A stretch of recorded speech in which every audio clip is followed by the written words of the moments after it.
We are back again. This is Jeanette Brown, Editor-in-Chief of Clear Admit. Today's episode is brought to you by Georgetown McDonough's MBA program. I am here with Clear Admit co-founder Graham Richmond for the next in our ongoing series of the Clear Admit MBA Admissions podcast. We thank you all for tuning in. Tell your friends.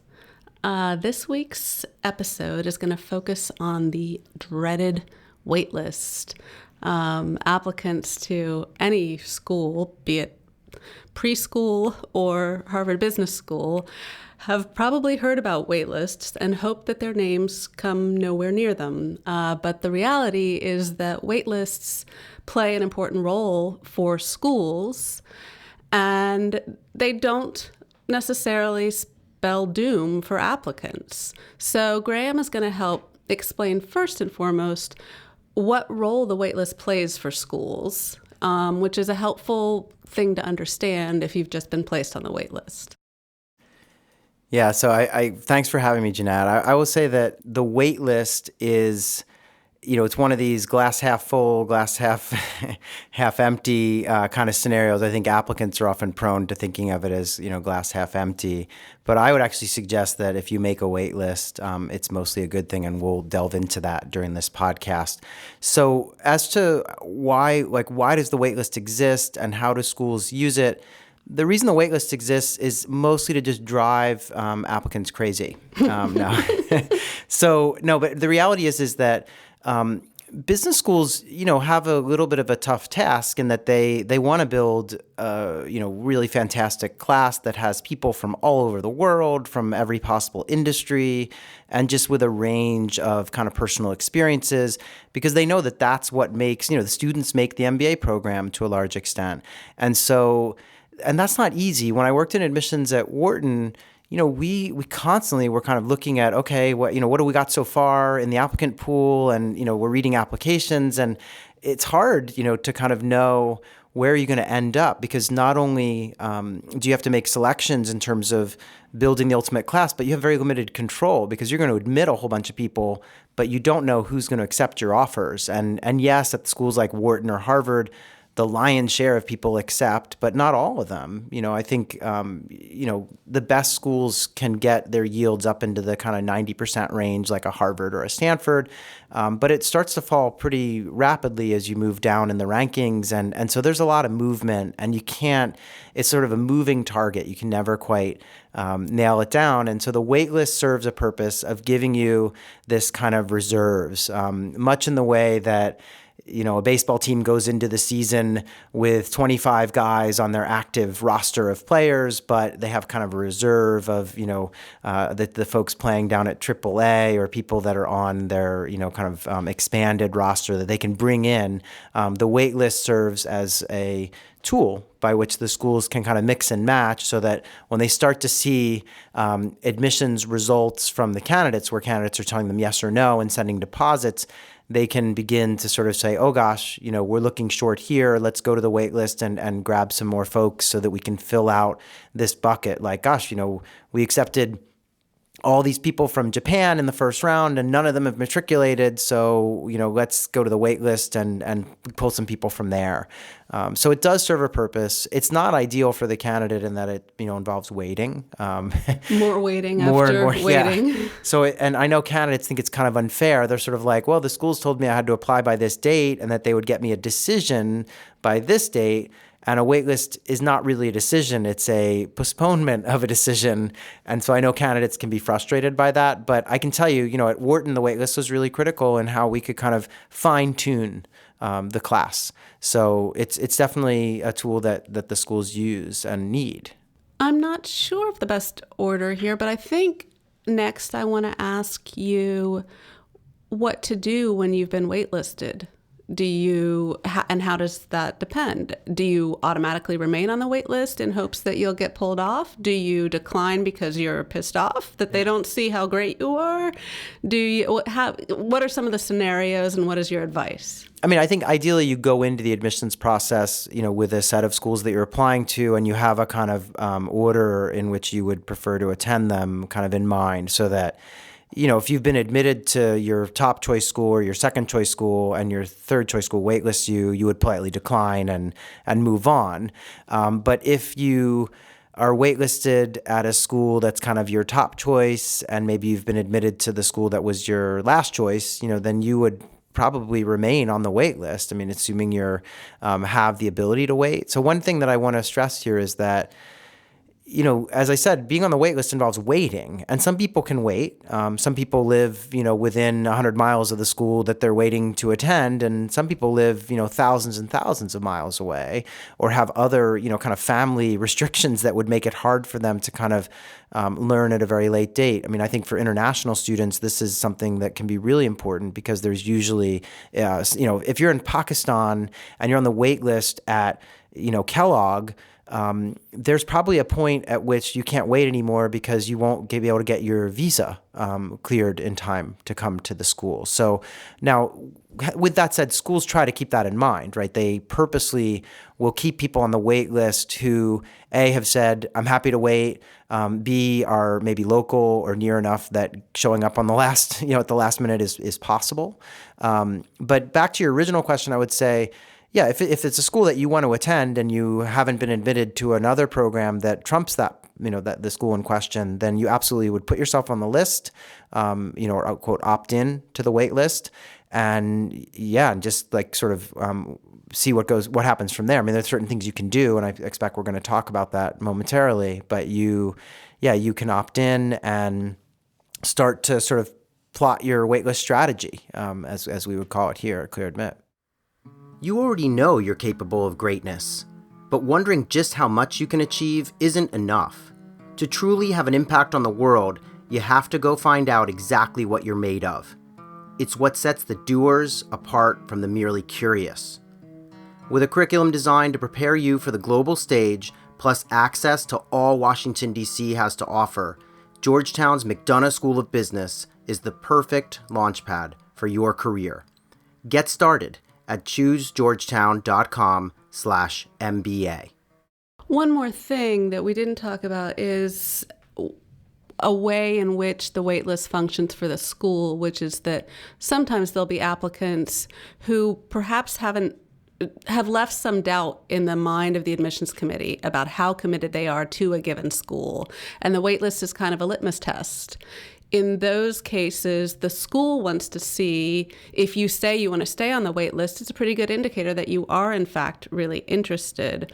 I'm not sure I'm actually asking a question, but do you agree with that point? And it's a good topic of discussion. I think there are two things. Yeah, one is like how some schools use the list differently than others. I think at the very, very top end of the kind of MBA universe, schools are using the list mostly as a way to ensure they can build a well-rounded class. So they'll just waitlist folks to provide them with kind of insurance around getting the best possible class together.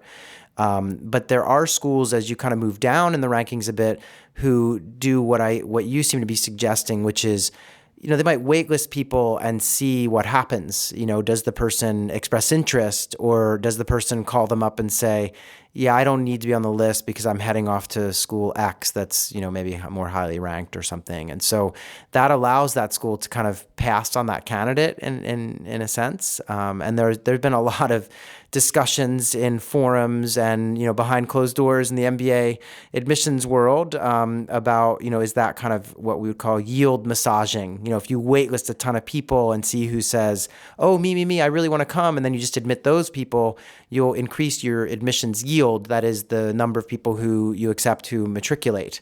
And that kind of, as we know, can factor into rankings and make your program look more desirable than maybe it is. So there is some gamesmanship that can be done with the wait list. I would also add that sometimes the wait list is different depending on when you're put onto it. So in the first round, because most schools have multiple rounds of admissions, if you're waitlist early on, that's really what I was referring to earlier, is this kind of insurance policy where the school might be saying, gosh, we don't know yet what we're going to see in the later admissions rounds, so let's take anyone that's like sort of on the cusp or pretty good, but we're not sure in the first round, and we'll put them on the wait list. And then when the round 2 applications come in, we'll just throw those people into the pool and look at them alongside that group. And we might realize, oh gosh, these guys are great, and they were early, and often folks who apply early often are, really gung-ho and qualified. And so they might find that, that having that reserve from the first round is really important, especially if like the second round turns out to be a smaller round than expected. So it's kind of an insurance policy. And frankly, your odds of getting into a business school off the wait list when waitlisted in round 1 are quite different than your odds of getting into a business school when you're waitlisted in the final round, right? Because there are just fewer and fewer spaces left. You could almost think of being waitlisted in the first round as essentially being like a round 2 applicant, because you get put into the pool with round 2 in most cases. Whereas if you're waitlisted in the third round, and which is often the final round, there is no more place for you to go, right? You just have to wait around and see if they don't get enough candidates to matriculate, and if they have holes that they need to fill that are highly specific. So it's a little bit different. So the waitlist there are a lot of nuances to it. So talk a little bit about strategies. If you are placed on the wait list and you have decided that the school where you've been waitlisted is a school that you are really interested in attending, you've said to them, I want to remain on the wait list. What do you do in the weeks and months ahead? What would you advise applicants to do? So the first piece of advice that I would give is follow instructions, because some schools, when you opt into the wait list, will tell you, great, we've noted it, and we will be in touch, and don't call us, we'll call you. Don't submit any additional materials. We don't want to make this kind of an arms race of which waitlist candidates can, submit the best additional essays or additional recommendations. And so that's, there are schools that are like that. I mean, Harvard, Wharton, there are a number of them that just don't want to, as they would put it, they don't want to taint the process by letting people start to submit extra stuff. But then there are other schools that have a much more kind of open policy with the waitlist, in which they might even assign you what's called a waitlist manager, who will have a phone call with you and say, gee, we're really happy you applied. These are a couple of the things that we think were weak points in your file, and that should you be able to adjust those, we'd be all ears. Maybe it's a low test score, or maybe they want to see some additional leadership at work, or, maybe they need another reference letter. So some schools have a very much more kind of open policy and leave it to the candidate to submit additional materials and to kind of basically begin a little campaign, for their candidacy.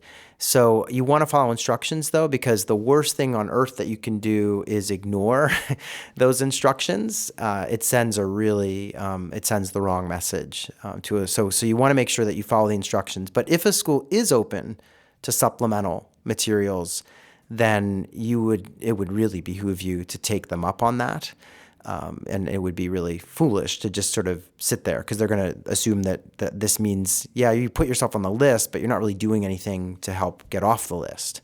So and it varies. I mean, there are different things you would do based on what the weaknesses in your candidacy might be. But yeah, people can be quite effective about it. It's almost like an election campaign. They can devise a strategy. I'm going to send a supplemental essay in week 1, and then 2 weeks later, I'm going to have a letter of recommendation come from the client that I just worked with, who's going to speak to something that was kind of missing in my file, or, and then I'm going to resit the GMAT exam a month from now, and I'm going to send them a new score that ideally will be better. So there are a whole bunch of things you can do, but you got to, obviously the school has to be willing to hear you on that. And presumably, if a school is going to the trouble of giving that precise guidance, the thing not to do is ignore it. Right. So, there are schools that have waitlist managers, like Columbia Business School does that. And if they tell you, gee, we really liked everything in your file and think you could be a terrific fit here, but your test score is a red flag for us. It's just, whether it's your quantitative score on the GMAT or some aspect that is just making them concerned about your academic ability, then if you don't retake the test, you're basically saying to them that it's not important enough for you to kind of heed their their guidance. Now, there is a little bit of a critique there. Again, as I spoke earlier about, yield management or kind of massaging the numbers by using the waitlist. Sometimes there are complaints, levied around a school that calls people up with a lower test score and says, gosh, you would be a great fit here, would love to admit you, but you got to boost your score. And then the person boosts their score and gets in. So that sometimes people say, well, that's the school trying to kind of increase the average score for those folks that they accept. But again, I think in many cases, it's a legitimate concern that the school has. They're saying, gosh, our average test score is this, and you're quite below that. And that makes us worried about your ability to kind of survive the first year curriculum or something. So, which is what the GMAT is designed to predict. Test for. Yeah. So I think if a school gives you advice and tells you where your weaknesses are, and you got to address that. I mean, that's the main thing. And what about keeping in touch beyond specific points that the school may have addressed? Like, how do you decide you get a promotion at work? Is it time to pick up the phone? You take on a new client? Is then the time to get in touch? It seems like there's probably a pretty fine line, and you could cross it without knowing it. I mean, I would say you almost never will pick up the phone. You would almost always want to document what you're submitting, not because picking up the phone is inherently a bad thing, but it doesn't, it's not going to be in your file afterwards. I mean, and admissions officers tend to be busy and don't really want to take a random call from a waitlisted candidate who's pleading his or her case. But I think if you've been promoted at work, write a quick paragraph or two and let the committee know, assuming, again, that they're open to communications from waitlisted candidates. I think, if you take a test and get a better score, if something material has changed in your candidacy, by all means. I often even recommend, if someone's waitlisted and has a chance to get out to campus, maybe they haven't been before, going to campus, spending a day on campus, meeting with current students, meeting with a faculty member, and just learning more about the program and submitting a kind of letter after that visit to explain all the great things you learned while you're on campus and why you're even more enthusiastic than ever to kind of, join the next year's class. And because doing that signals to the committee that you're committed to kind of learning more, and you really want to be a part of this community. So it's kind of a nice way to document a visit and to demonstrate that you really are committed, and letting them know that, look, if I'm accepted, I'm coming. What about calling on members of the school's own committee to kind of go to bat for you? Their own community to go to bat for you. So say you forged a relationship with the alumni interviewer you met with, or with a student you met on campus. Is it appropriate to ask them to say something on your behalf, or when might it be appropriate or not? So this is something that, as part of the regular course of admissions, we would call a letter of support, meaning, sometimes candidates have relationships with alums or current students who know them and can submit a kind of informal recommendation letter. And there are rules and guidelines around how you might want to do that. I mean, usually you wouldn't pick someone you just met during the admissions process. It would need to be someone that you worked with before, or you went to college with, or someone that you know in the community and have a long-standing relationship with. And you would get them to put in a word for you about why they think you'd be such a great fit, and how well they know you. And so certainly waitlisted candidates, would absolutely want to rack their brain for any kind of connection they might have to the school, and if that person could kind of go to bat for them. I do think in rare cases, if as a candidate you truly have forged a relationship with a current student or with your alumni interviewer, meaning you've kind of kept in touch and really gotten to know these folks and, have just become friends, it can't hurt to sort of ask them what they think and whether they might be able to put in a word. You have to be careful with this stuff, though, because you don't want it to start feeling like a letter writing campaign. And so I would often say like one letter of this sort per waitlisted candidate. Like, you don't really want more than one. And if it does come in, it's got to look unsolicited.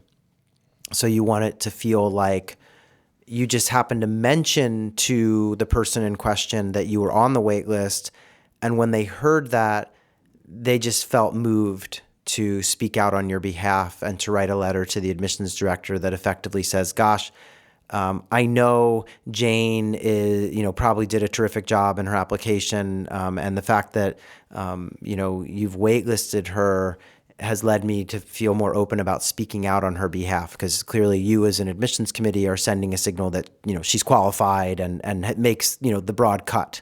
And so now that I'm comfortable that you're interested by having waitlisted her, I want to tell you exactly why she should absolutely be a part of the incoming class. And here's why I think she's going to be a big contributor, et cetera. So, but you don't want it to be, Jane asked me to write a letter about her candidacy when she told me she was waitlisted and asked if I would be willing to put in a word, right? It's got to feel genuine and unsolicited. What about having a contingency plan? How long do you wait to get off the wait list? And do you forego putting a deposit down at a school where you have been accepted? How do you make those decisions?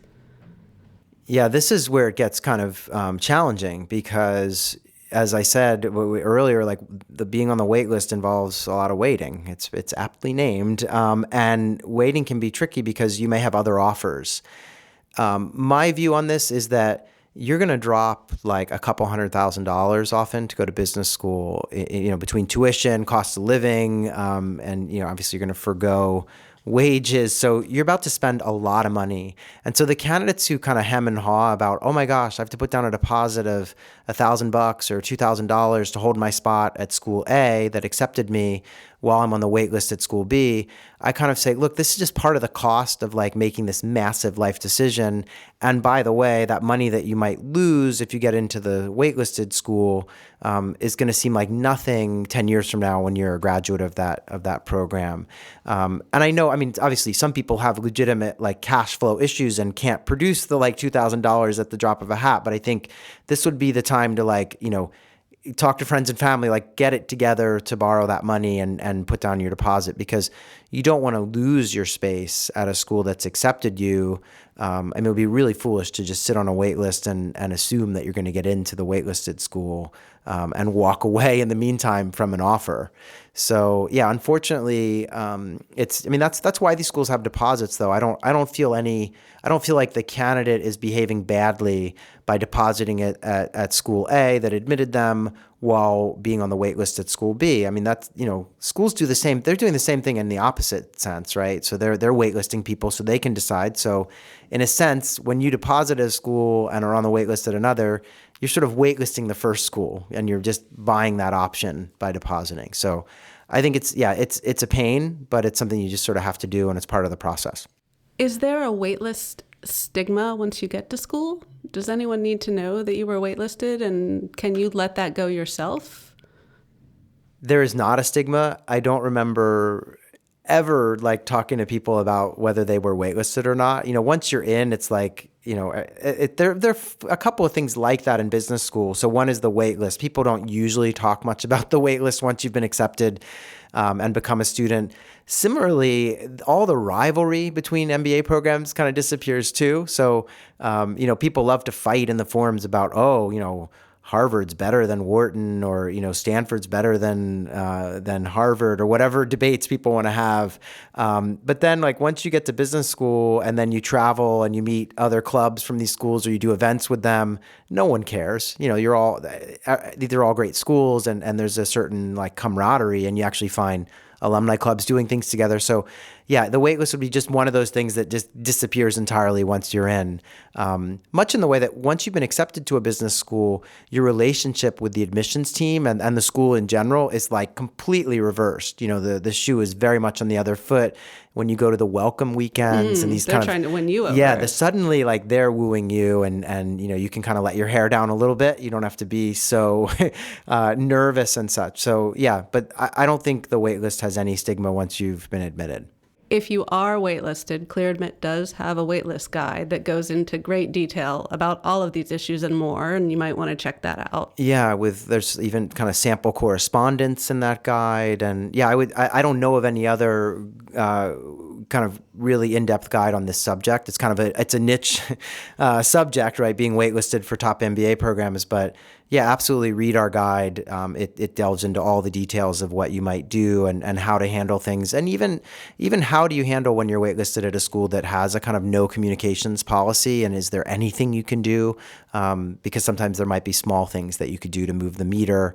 But yeah, so definitely read that, and I would say, hang out on the site, because we have chat rooms and tools like Livewire, where people share their status and share the fact that they've been waitlisted, and get comments from people in the community that often can be quite illuminating in terms of having outsiders look at, oh, here's, I was waitlisted at this school, here are my numbers, and then people can chime in and say, gosh, do you think it was this or that? Or they can really help you figure out, because once you're waitlisted, the first thing you need to do is look in the mirror and figure out, why might I be waitlisted? Is it, is there something in my file that could have been improved? Did I botch the interview, or my essays, did they fall flat?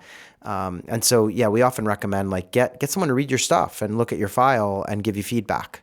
And you can go to an admissions consultant for that, or you can go to a current MBA student. But having feedback, because you do need to understand before you wage your campaign, if a school's allowing you to communicate with them, you need to know what am I needing to address? Because not every school that allows for communication has a waitlist manager who's already told you what's wrong with your file. Right. In fact, most of them don't. You're just told, right? So you're told you're on the wait list, and you have to you can submit additional materials, but they don't tell you what they're looking for.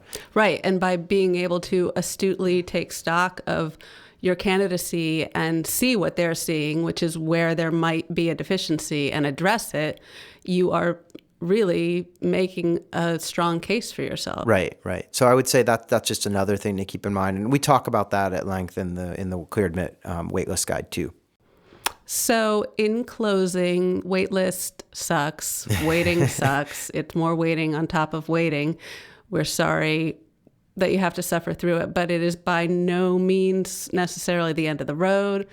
And there are a lot of ways to strategically manage the waitlist as a waitlisted applicant. Mm-hmm. And Graham's gone over several of them, including play by the rules, know the rules, mm-hmm. and follow them. Yeah. And if a school allows for you to build your candidacy while on the waitlist, do so, either with direction from the school or from a good look in the mirror or outside counsel. Yeah, and I would say that, one final thing to keep in mind in the kind of glass half full approach here with the waitlist is that we often see candidates who are waitlisted in round one getting into programs at a rate of 50%. Okay. Now, obviously, those who are waitlisted late in the game are getting in at a much lower rate. But if you're waitlisted in the first round, all is not lost. You definitely want to look at that as a glass half full. And the other thing I would say is, even if you're not admitted at all, you're waitlisted and you stay on the waitlist until the very end, and then they just tell you, look, we don't have any room. Sorry. If you reapply, your odds of getting in typically spike, and they're very different than a typical candidate. And you can, engage in a way with the admissions team because you'll be kind of second time around, the next year. And so there's absolutely almost an advantage in, having been through the process, having been waitlisted. I would almost say there's a little bit of sympathy on the part of the school that can play. And especially if you address whatever it was that may have been wrong in the first application cycle, then, that can go a long way towards just showing the admissions team that, wow, this person's dedicated. They've done basically what we asked or what we had identified that was the weakness.